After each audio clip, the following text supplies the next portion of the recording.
Hello and welcome back to the one, the only Welsh Watch podcast, and we are finally back. It's double digits today, episode 10, and what a way we celebrate that. Lee speaks to Newport County goalkeeper Tom King. We discuss Kieffer Moore, Gareth Bale, Dan James. It's just an episode for the big boys today. Let's get straight into it. So let's go on to the Welsh Watch segment now. Today, we're just going to focus on the big guns, mainly the attack as well. So let's talk about Kieffer Moore. Since Mick McCarthy came in at Cardiff City, Keefer's been on absolute fire. 6 goals under his appointment, seems to score all the time. He's a penalty merchant. He absolutely loves it. Let's just kick it off with the lad who has the beautiful top in itself. Ben, Kieffer Moore, just talk to me. Just celebrate him, please, for me. Just do it. Go for it, please. That's the only way you can talk about him. You've got to celebrate this man. He needs to be, you need to nurture him. He's going to get us to the final of the Euros. And I'm honestly reckon he'll get right. Just a little prediction. I reckon he'll get at least 5 goals in the Euros. Because we'll get through the group stages and he will score in the knockout stages. He will get 5 goals in the Euros.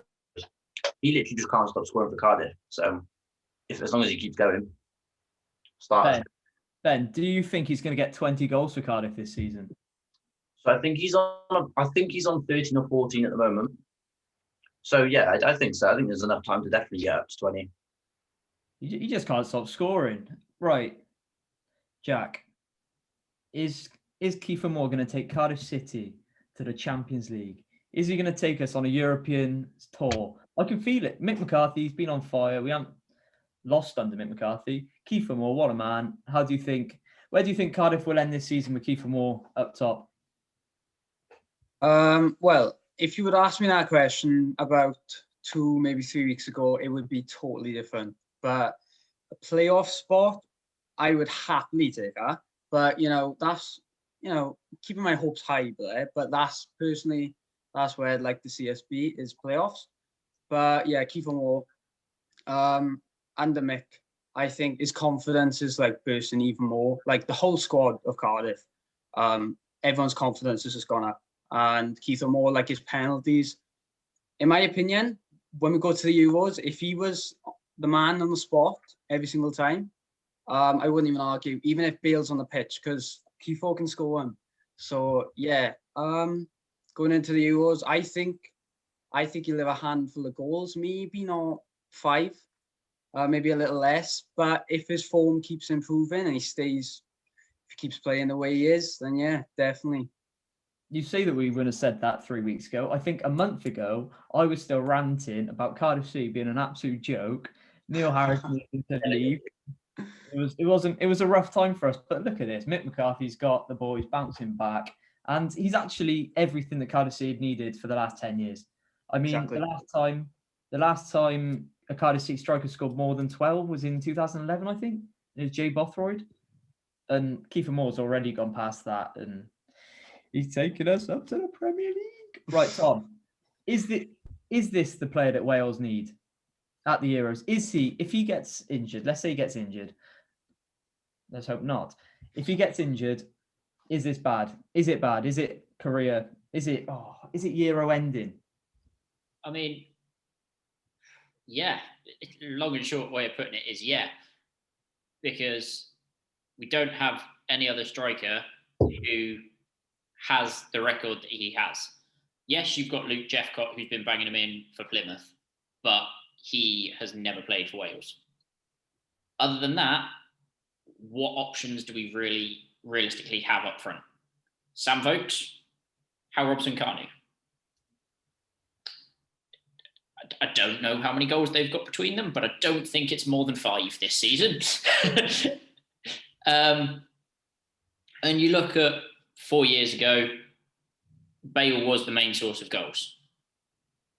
If we can go into a Euros this summer with Bale as a source of goals, Ramsey as a source of goals, Keefer as a source of goals, then teams won't know what to do as much, because at the moment, teams would just double up on Bale and stop us. If you've got other players that can score goals, then they can't do that. Although I am concerned by Ben making predictions. Stop making predictions, you madman. Right, Lee, if you look at all of the other players that are possibly going up top, if Kieffer Moore does get injured, who do you pick? And how instrumental is he to this Euros campaign? Well, as Tom mentioned, Luke Chefcott is banging the goals for Plymouth. I know he hasn't played for Wales, but I'd take the gamble. Why not? What's the worst that can happen? And yeah, going back to Kieffer Moore, he's arguably, other than Bale, probably one of your most important players. He gives the freedom to the attacking players to do what they want because he will do the dirty work up top, log in a header, hold up play. That is what you need. And hopefully, if he stays fit, and look what he's doing at Cardiff right now, he's going to do it for Wales. He will do.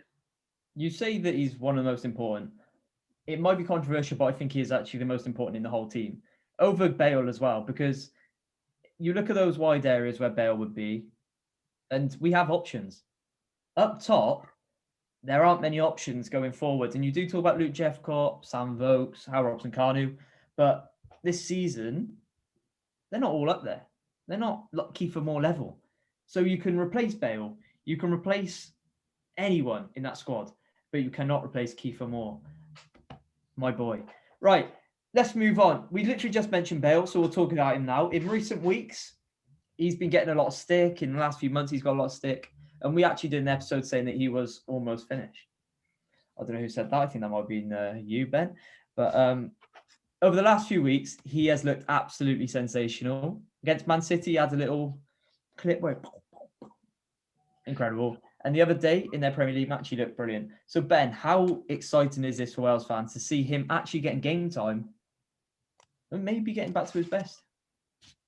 Yeah, we went through a period, didn't he, where it was, well, we said ourselves maybe he was finished, might not be the right word, but definitely on the decline. I'd still say he's on the decline, but the last, I think it's 3 games, that Europa League game, we got a goal and an assist.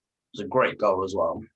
So it's encouraging. It's good because considering what people have been saying about him recently, then we can look at it now and think, okay, we know that he still has it there if we need it, and we will need it. So he will be at a level, I think, provided everything stays fine. Like, he will be the Gareth Bale we know, I think, as long as he can just get the game time. That's literally all it is about. As long as Mourinho's giving him game time, he's going to keep playing, keep remembering just what he can do, basically. So, yeah, as long as he gets game time, he will be our number one, as everyone hopes he will be. Coming to the 2 Tottenham fans up there, let's talk about Bale, though.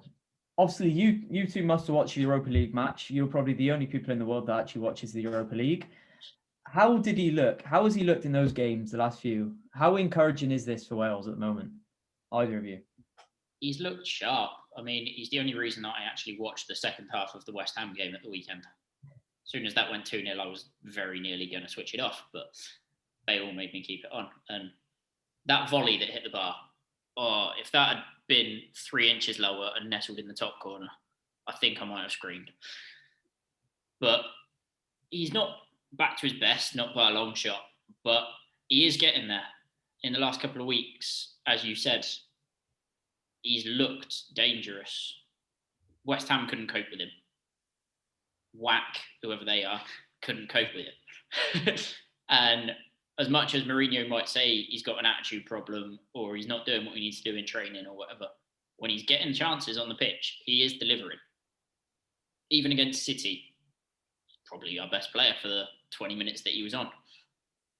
Like, he's forcing his way back into Tottenham's plans. And if he keeps playing the way he is firing Wales to European glory. Lee, for the people that haven't seen the Spurs games, how much improvement and progress have you seen him make over the last few weeks? I think he's looked so much more fitter.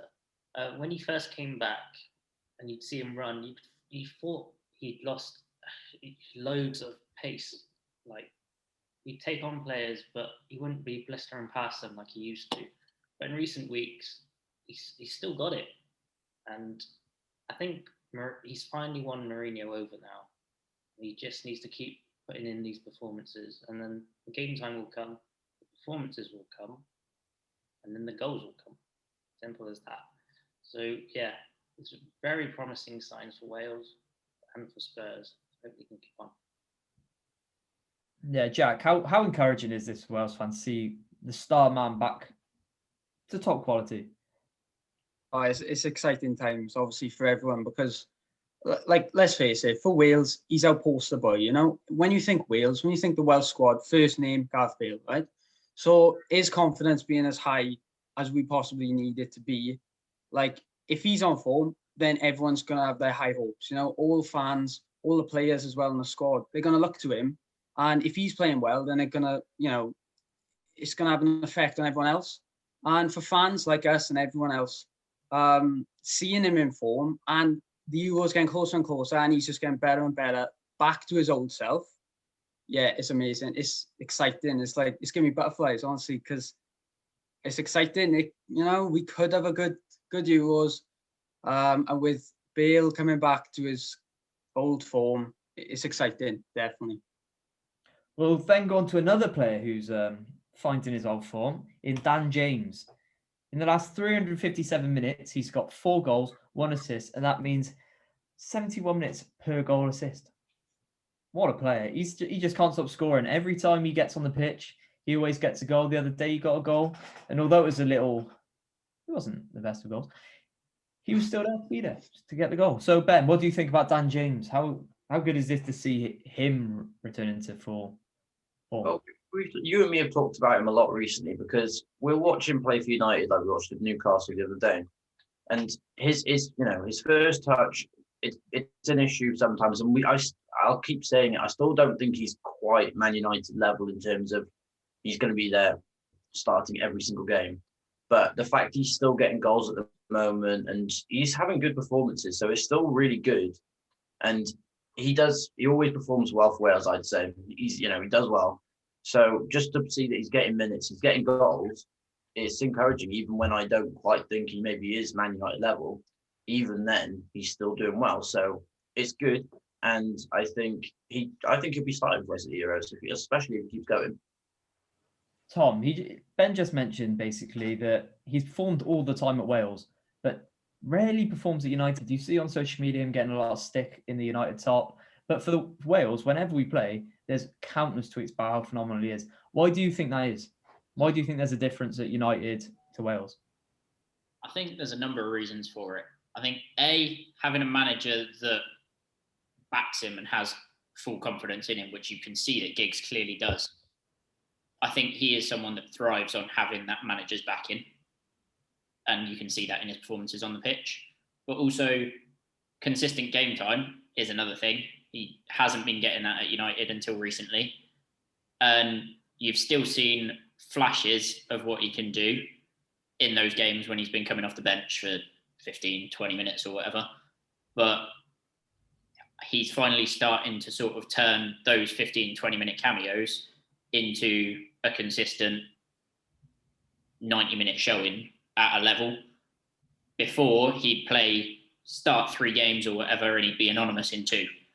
Now he's getting to that level where he's a threat most games. And I think that's what he needs. And as Ben said, at the moment, he's probably the 4th member of the attack for the summer. Yeah, I'll give you that. It was a good finish against Newcastle the other night.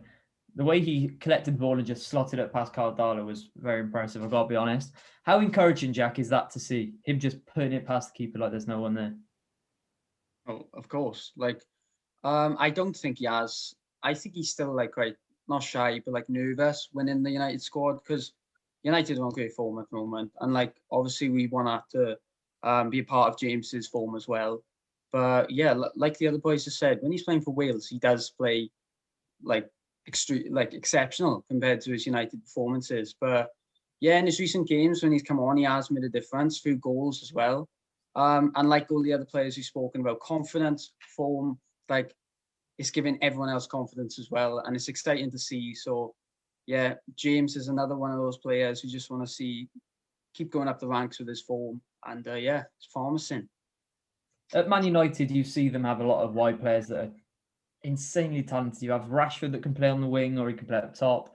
You see Martial, anyone. And they even have youngsters coming through who are unheard of but they're 17 and they're still getting in the team. I think they had a player come on the other night who was like 16 years old or something, born way after me, and that's sad to see, like a lifetime before Tom, well, after Tom. So when you see these players at United and him training with those, Lee, how much do you think this is going to make an impact for him going forward? Just having these big players like Rashford, who is one of arguably the best players in the Premier League. Well, when you looked up to Rashford and Martial, you'd think he'd learn off them and he'd become a better player, and I'm sure he has done.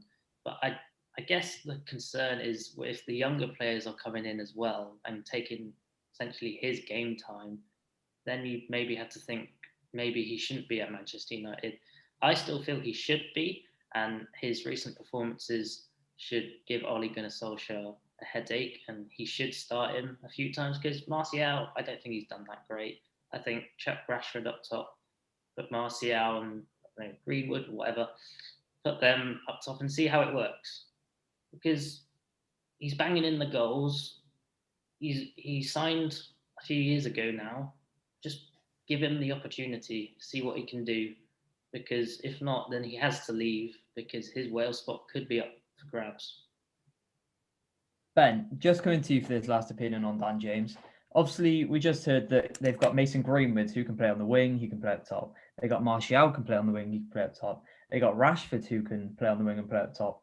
And whenever they're playing an odd position, they can just bang in goals. In the next few years, do you see Dan James possibly making a transition from the wing to playing up top?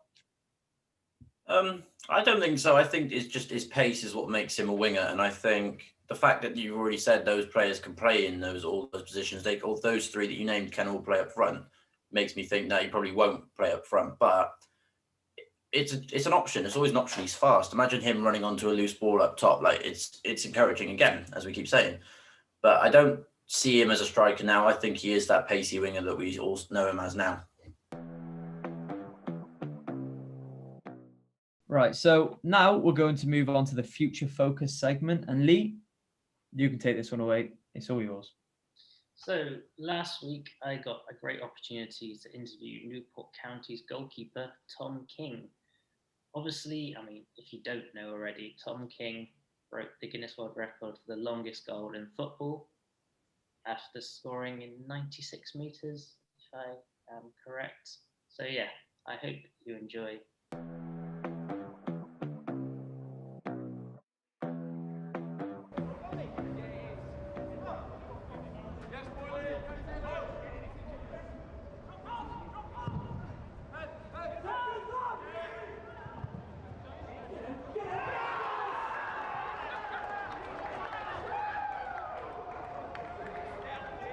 Hi, Tom. Thank you for joining me. How are you? Very well. Thank you, mate. So obviously, we've got to start off by congratulating you on winning January's Moment of the Month for your world record goal. I mean, there wasn't any other choice, was there? Yeah, I don't think so. Yeah, no. To be fair, it's a memory that's going to stand long in my head, and to win the Moment of the Month was a special award. It's my first trophy for the goal so far. So hopefully some more will follow. But yeah, the first one's always the most special. So you've probably been asked this a load of times, but tell us more about the goal, and did you mean it? Yeah, no, that's one of the most popular questions so far. So no, yeah, of course I didn't mean it. No, it's a complete freak, and to be honest, I was looking obviously to pick out Podrick Armand, who was quite close to the goal, and then obviously he missed the ball completely, which thank God he missed it completely for me. So yeah, no, it was a special moment, but no, I can confirm I didn't mean it. So as well as winning a Moment of the Month, you're also now in the Guinness World Records for the longest goal in football, 96.01 metres, beating Asmir Begovic's record of 89.15 metres. How does it feel being a record holder? It seems crazy. Obviously, you get the books for Christmas every year, the Guinness World Book of Records. That's my mum and my nan's favourite present to me for Christmas normally. So I get those for Christmas every year, and now obviously to be in there and to be a part of it and to be in contact with those people that run it is a special moment, and one I'll cherish forever. And also it's given me the easiest Christmas present for everyone ever. So I'm just going to sign a few of the books and give it to a few family and friends.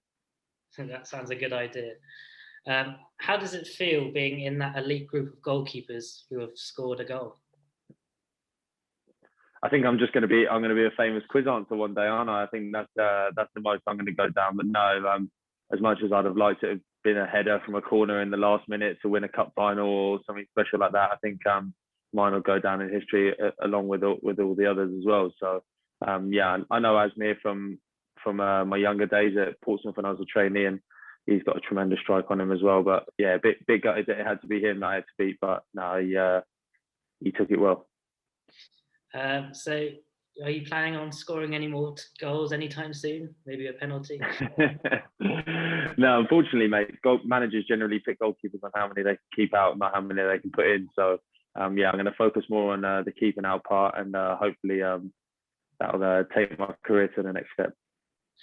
So what was your reaction to the goal, like during the game and like in the dressing room and even at home? So how was that like?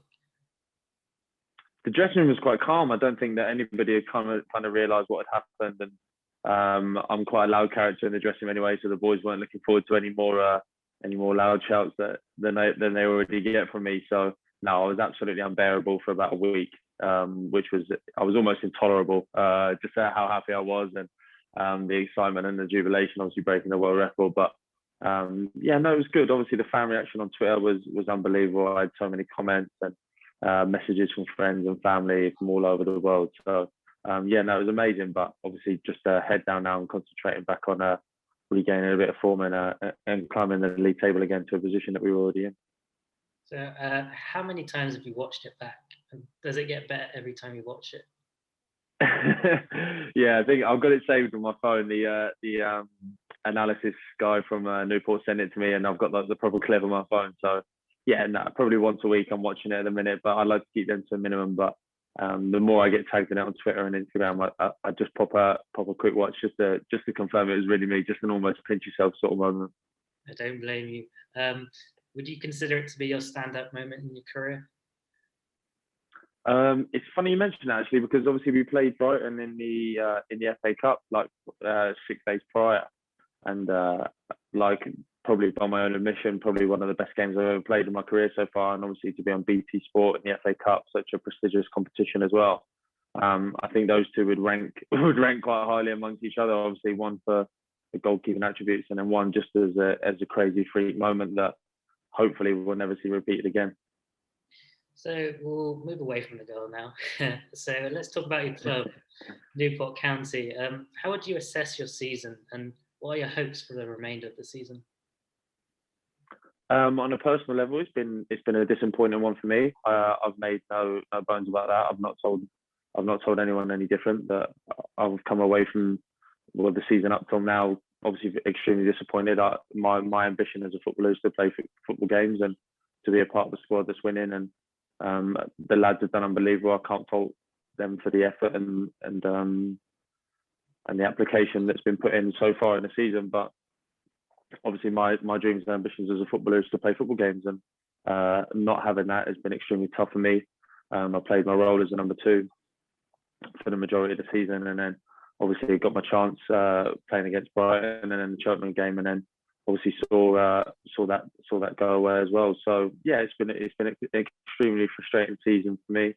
But I'm obviously just getting behind the lads now, and we're still obviously in a very commanding position in the table with a lot of games of football still to play.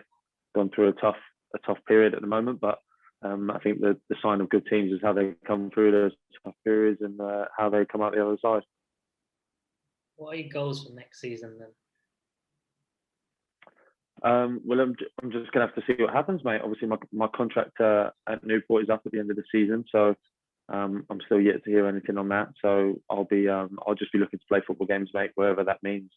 That means at Newport, or if that means that I have to go and find some football games somewhere else, then that's all that I'll be after, mate. I'm at an extremely tender age in my young goalkeeping career, and I need to be playing as many games of football as possible. And I had the bug for it back at the start of the season, and I wanted to continue my form from the end of last season, but obviously was unable to be able to give them a chance to do that. So my ambition for next year is just to play as many football games as possible and try and complete a whole season as the number one at a football club. Great, I'm sure you will do.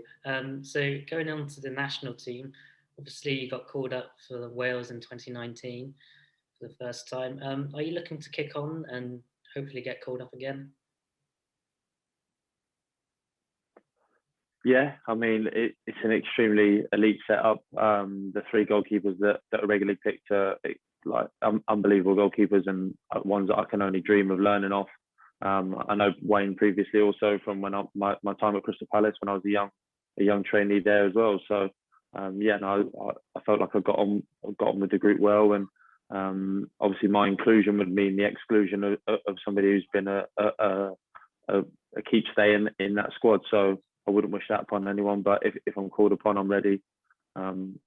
It's obviously something that made me and my family extremely proud, and will continue to do so. But I'm not focused on that right now, and I need to get my club career sorted. And if the Wales thing comes along at the end of the season, which would be an absolutely unbelievable achievement, then I'll embrace it with both hands. But for the time being, I'm fully focused on Newport.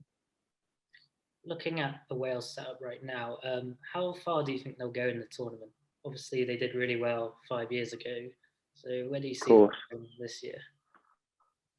I think it's wherever it can take them. I don't think they put any limitations that from the squads that I've been a part of. They don't want to put any limitations on success. I think with the way that international football's set up now, I think anybody can beat anybody. I think we're in really strange, crazy times where we're not even getting a lot of time to spend with our club teams at the minute because of limitations on how long you can be in training grounds. And so obviously going away with the national setup where you create your own bubble and you're around each other all the time, you're really taking on board a lot of information, and it's a real different experience from club football. So they've got some absolutely outstanding players. Obviously, you don't have to mention obviously Bale and Ramsey, but some of the young boys coming through as well. Like you can just see their quality and their talent during training. I mean, obviously Kieffer Moore, Harry Wilson at Cardiff at the minute, unbelievable link up for them at like a mare and beat and run. So if they can bring that form to the Euros and their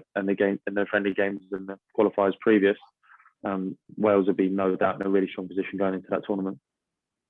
Talking about Gareth Bale, how would you assess his situation so far at Tottenham? Obviously not getting the game time. Yeah, I think obviously, like I previously mentioned about my situation, every footballer sets out at the start of each season to play as many football games as possible. Sometimes that isn't possible due to lack of fitness or if the manager doesn't see you as part of his plans for a starting 11. I think being around the guy, seeing what he's like day in, day out, he's an extreme elite athlete. He's one of the fittest, strongest blokes I've ever seen in my entire life. I just couldn't believe it was real, some of the stuff he was doing in the gym and the way that his body looked and stuff like that. I mean, I know that sounds cringy, but just looking at him, I was a bit in awe. Do you know what I mean? He's an extreme athlete. So, he'll be frustrated. I think he just wants to play as many football games as possible. His love for football is the fact that he ever comes into question absolutely bewilders me. But he'll be fully focused and he'll be looking to get his best form going into that Euros in the summer. I've got no doubt. Thank you. So anyway, I think that wraps things up. Thank you again for joining me. It's been an absolute pleasure, and thank you for this opportunity. Nice one. No problem. Cheers, Lee. Thank you very much. Good luck for the rest of the season. Thank you very much. Appreciate that, mate. Thank you. See ya.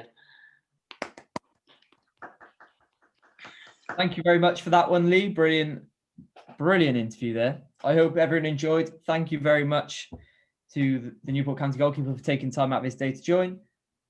Quickly though, Ben, in the Euro squad or not? Part of the squad, yes. Jack? Same as Ben, part of the squad, yes, but not on the first team sheet. Tom? Tough one, but possibly just missing out for me. Lee? I interviewed him, so yes. I'm going to say yes as well, because now you see that goal, he's a goal scoring threat.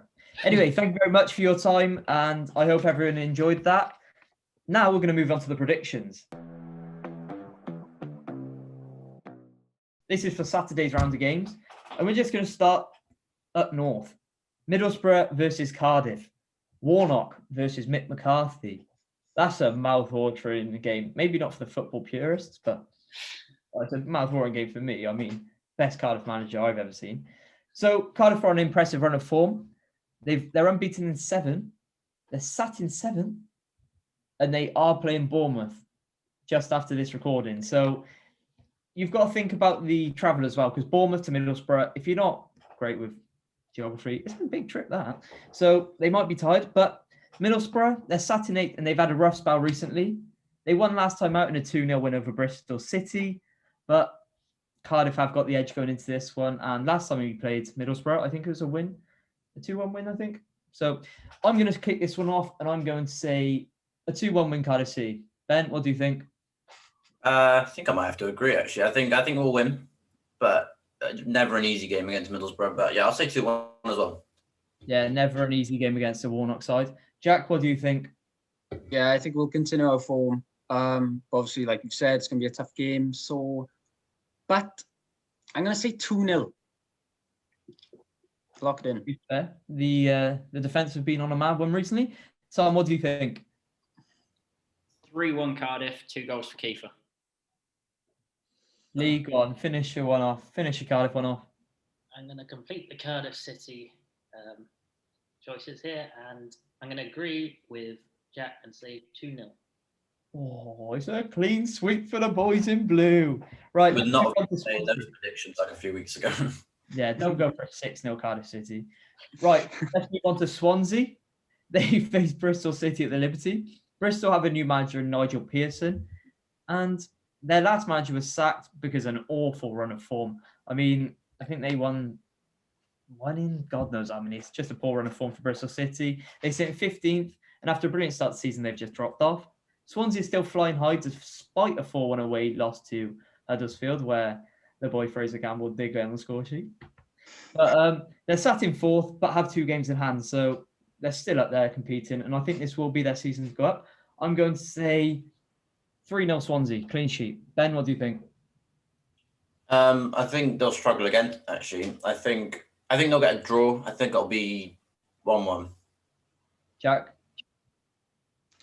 I don't think they'll struggle too much coming off the back of that game, though. But I'm going to say 1-0 Swansea. Tom, what are you going with? 2-1 Swansea. Lee? 1-0 Swansea. It's a clean sweep again. And that is actually very risky because everyone knows about the new manager curse, and Bristol City might go on a run. They might go up this season. Who knows? Championship. Anyway, we're going to move on to Newport County. They face Stevenage on Saturday, and Newport County. Oh, what an awful run of form they've been on recently. They've won 1 in 12 of the last league games, but they do still sit in 7th. And after a very good start to the season, they're only 1 point behind Tranmere in 6th. Stevenage are in 21st on 33 points, and they're just on rollercoaster form. And normally, when you look at the 2 tables, you think Newport County easy win, but the form they've been in recently, you just don't know. I'm going to go with a 1-1 draw. Ben, what are you saying? I think they'll win. Actually. I think it will only be 1-0, but I think they'll get a win in that game, actually. Jack, who are you going with? A bit in the middle with that. I'm probably going to have to go the same as you, Ben, say 1-1. Tom? I actually think Newport are going to struggle again. I think I might go 1-0 Stevenage. Lee, after interviewing the Newport County goalkeeper, you kind of have to go with the win. So what are you going to say? Yeah, I was going to anyway. But Tom King, 2-0.